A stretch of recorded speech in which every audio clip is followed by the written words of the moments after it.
All right, now that I got that all down to the 4 hour, there's still a lot of muckiness here to go through. I'm trying to spread it out here and see what we got going on. I got way too many lines in here. All right, and I'm saying there's a bearish order block over here, but I really don't think there is. Hold on. Bearish order block / bounce is what I put. It just looks like it's the opening of, or at least the start of, the fair value gap. Or is there a red candle in there? Or a green one? There's no green one. So, I mean, I guess it could be where it's placed, probably in the 1 hour. I need to designate my times more often. Yeah, in the 1 hour, it's definitely bearish order block. Crazy. All right, let me see here. I don't know. And down here, you have a breaker too. There's a couple different breakers, variety of different things going on. Up here, though, is where you have your biggest liquidity pool. That is about 400 off from where we are. So I'm just gonna go ahead and just type in liquidity pool. Now, sorry if my voice is sounding weird. I don't know why. I was listening to the first half of the video. I got interrupted and I started again. It was sounding like, I don't know, kind of light and robotic, I guess. And then all of a sudden it had like this, like a very warmth to it. And I was like, I don't know what just happened there, but okay. So if my voice sounds weird, sorry guys. Okay, so I put liquidity pool. There it is. All right, so that is exactly where price would be reaching once it got. Okay, so it is trying to beat this high right here. And that high has already hit order block. That's why it fell. It looks like this one just made equal highs. This one's gonna, I have a feeling this one's gonna make you think you're gonna be falling, because there is a fairly defined trend line. So people could start buying at one point, and then it's gonna look like it could keel over. But smart money is not gonna let that happen. And what's gonna happen is it's gonna run through that high. A pretty good feeling, especially with the way Bitcoin is looking right now. So, yeah, as you can see, look, consolidation for about what, a good 4, 5, 10, 12, I don't even know how many hours. But it looks like it's just kind of gonna, I have a feeling it's probably gonna drop.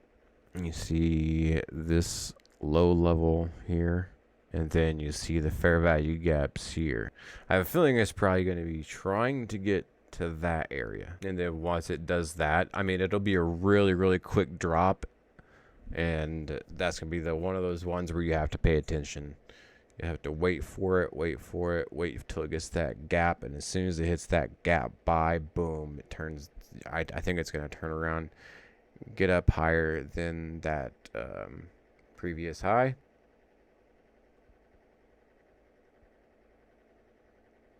So come all the way down here, and then boom, back up. There we go. I have a feeling it's going to do something like that. It's going to make people think that there's this huge resistance line here that can't be broken, and then it's just going to drop out of nowhere, clear the sell side liquidity, hit the fair value gap, and then run on. Because if we actually,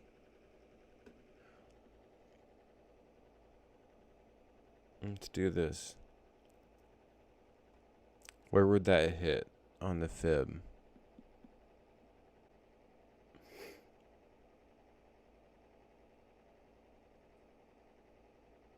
Right in between the 79 and the 70.5. Boom! Boom! All right. What I wanted to do was get into my mistake. Me thinking it would drop that far, as you can see. It's a very huge area. One second, let's see if I can do something here really quick. I was trying to use this new cursor thing I was downloaded, but don't really know how to use it yet. So whenever I thought, or I put the fib down, put it all the way up here, thought it would drop down into, the fair value gap, and it would be, the good fib area. I was using retail fib. I wasn't using smart money fib. So what do I mean by smart money fib? What I mean by smart money fib is the fact that you have... Okay, so this is one of the most recent highs, correct? Okay, so what is the last low that beats that high? Well, I guess it would be... Actually, I have it here, but I think it would be here, actually. Yeah, this should be it. So that should technically be your smart money fib. So that being said, we can do...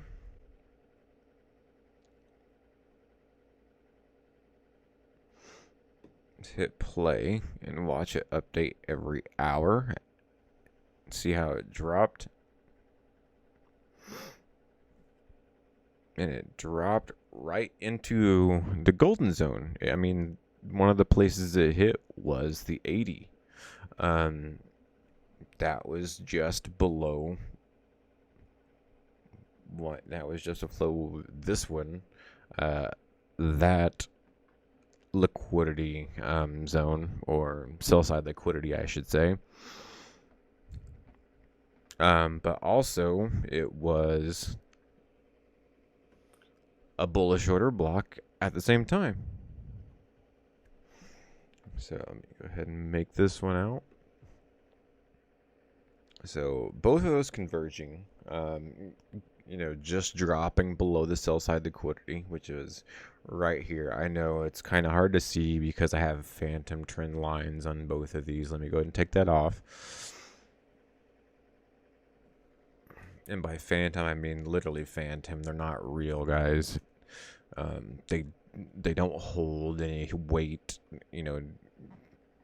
Basically, what a trend line usually is it's because time and time again, it's hitting a bullish order block of some sort.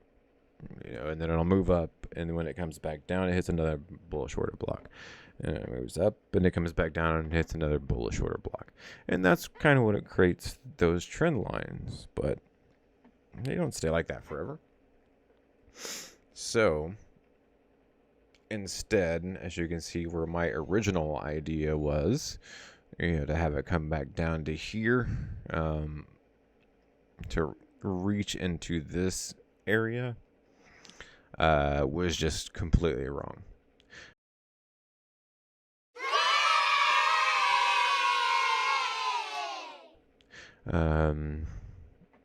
Instead, if I would have said, you know what, if I would have used the fib correctly, I would have been like, oh, it probably would come to this area instead.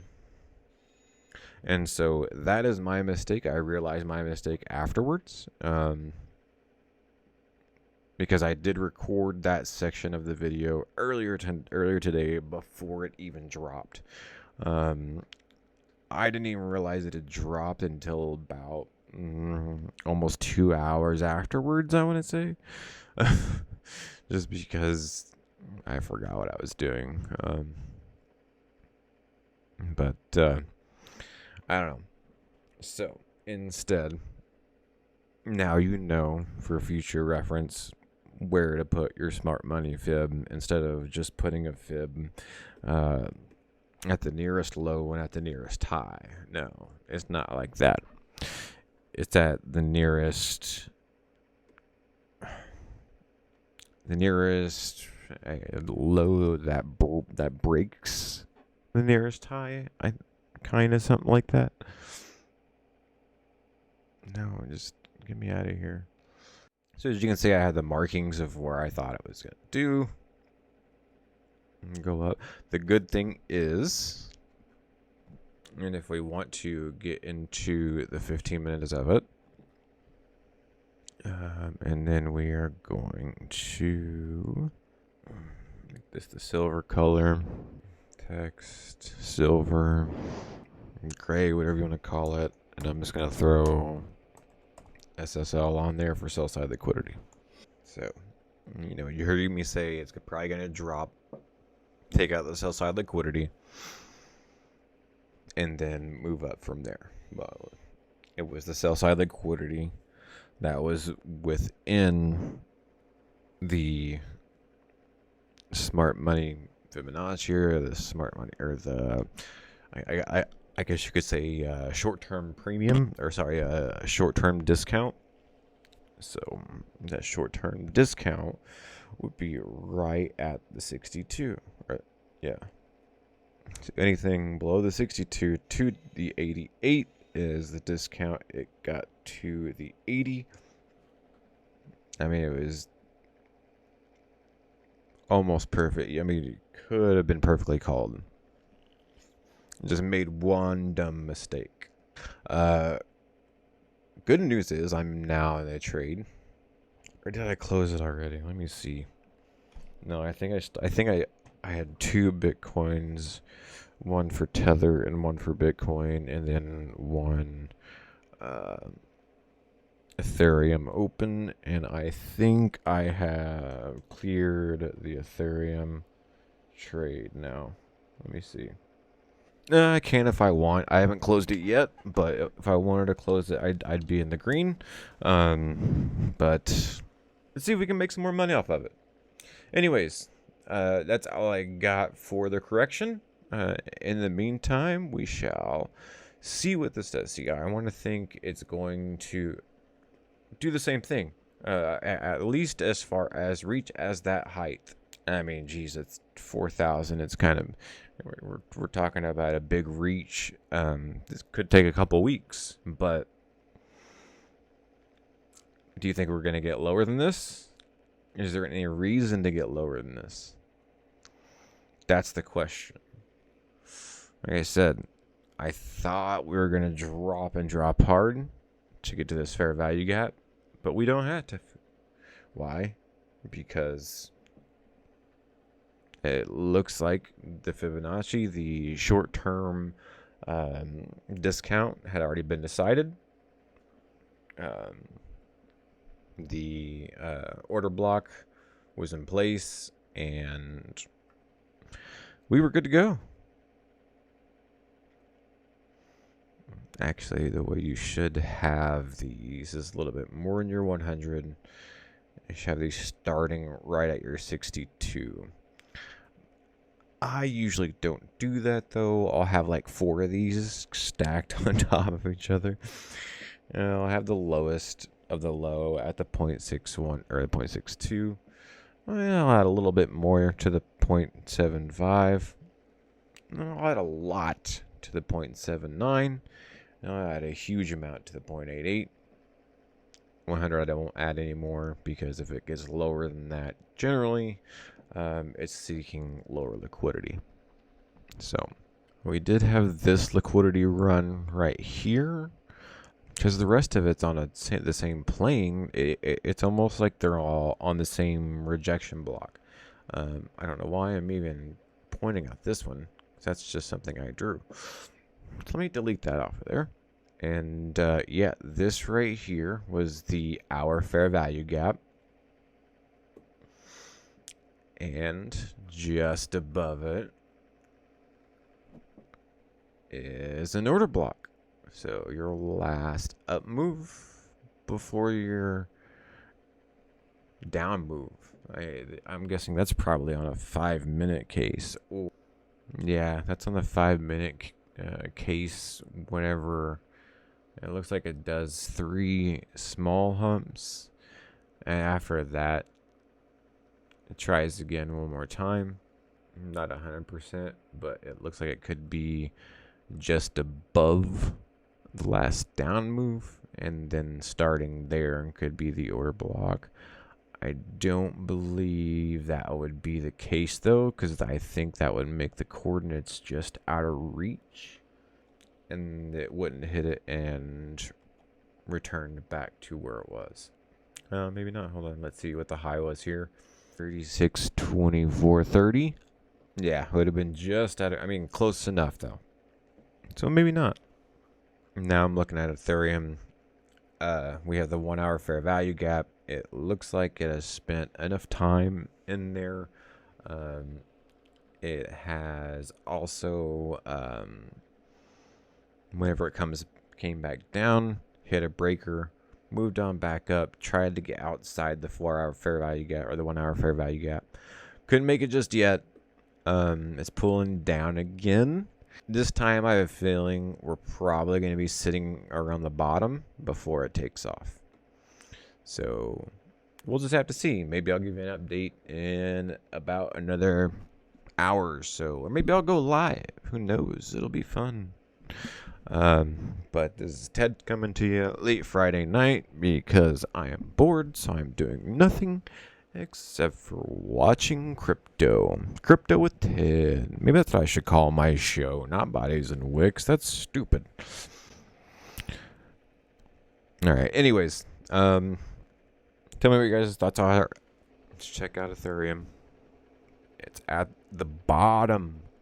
Just like I said, it would probably go down to the bottom of the value gap. Yeah, that's the hourly fair value gap. Probably go down to the bottom. And it did. It looks like we have almost a resistance or support type forming. I don't believe that's going to last long. Whenever you see a support or something like that forming, generally that just means that it's going to get broken. And with the way ETH has been moving, especially forming an M right here, I think what we're going to see is we are going to see whenever it bounces back up, it could fill in the full fair value gap. That's right there, that small one, that little 5-minute one. Or it could come up and just hit the breaker and then boom, drop again. That's what I think is going to happen. It'll probably drop just below. I'm gonna do something tricky here, and I'm gonna see if it's gonna work. No, it didn't work. It's showing on my screen that there is a cursor, and the whole screen's red, but it's not showing on yours. Weird.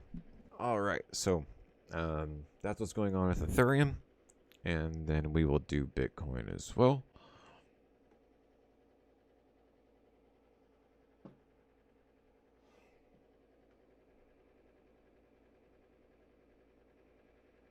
Come on, hurry up, hurry up, hurry up, hurry. I'm just going to put a bunch of myself going boom a bunch of times. Boom!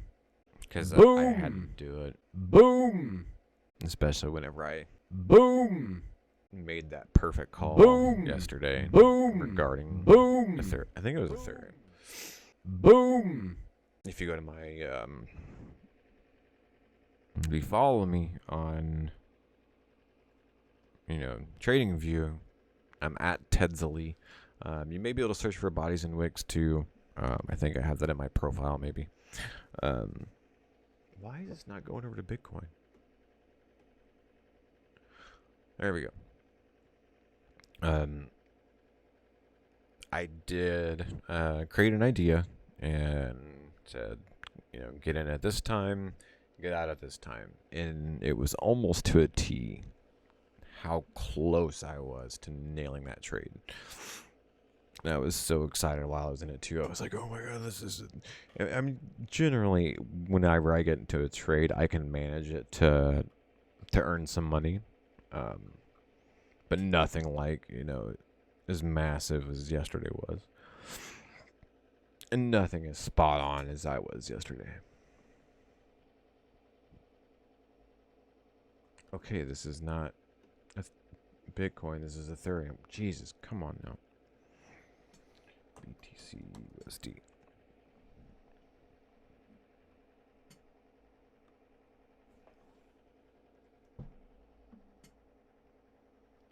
we are going to Bitfinex. Should be the cleanest one.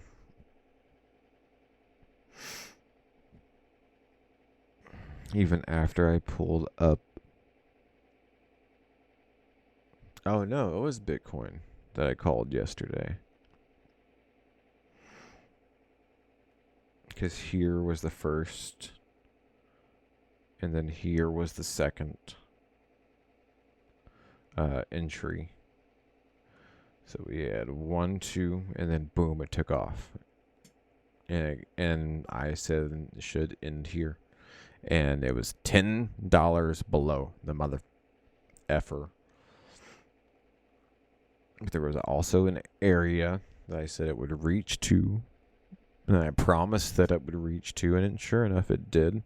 And when it got to the top of that box, it stopped and pulled back and then went higher to a different box, a 4-hour fair value gap box.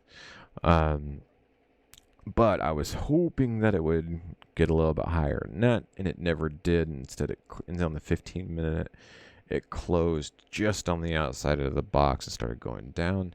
At that point, I took my first profit. And one of the reasons I thought it was going to go up the way it did is because you had equal highs right here, creating boom, boom, boom, fake liquidity. And also, whenever it did do this that one day, once it got to the high and it just got inside of the fair value cap, I knew it was going to come back eventually and try to close it up. So, boom! I figured it would probably try to do it in one swoop in one day, and you had the perfect time to do it with a bullish order block, a rejection block just below that. Also, you have it entering into a fair value gap, and then lastly, taking out the liquidity above this. Boom! Entering into a breaker, pulling back, and then shoving itself almost all the way to the top. It was just a beautiful trade. Boom! Now, what did happen is that once I saw it was getting close to getting to be taken out, I went ahead and just closed it. I think it was about, let me see here. I was at the top of these guys. That's where it was. Somewhere around 54,415, I want to say, whenever I had everything set, like, I don't know, $10 above where I originally put the trade at, which was at the median bullish order block and the rejection block. Boom! But now it looks like Bitcoin is going back up. And again, I am in a trade because it came back and it touched the rejection block almost exactly. And whenever it touched the rejection block, that's when I knew I had to get in. I was a little bit late. I think I got in somewhere around in here. Somewhere around 53.96, 53.11. I don't know if you're 53.911, 53.9 something. I know that. And now I'm just hoping that we're going to break a new high. All right, now I've gone over everything. A very long video for you guys. Sorry, I may try to break it up. I don't know. But thanks for hanging in there with me. And remember to always wear your pants, people. Boom! I don't get how you can't wear your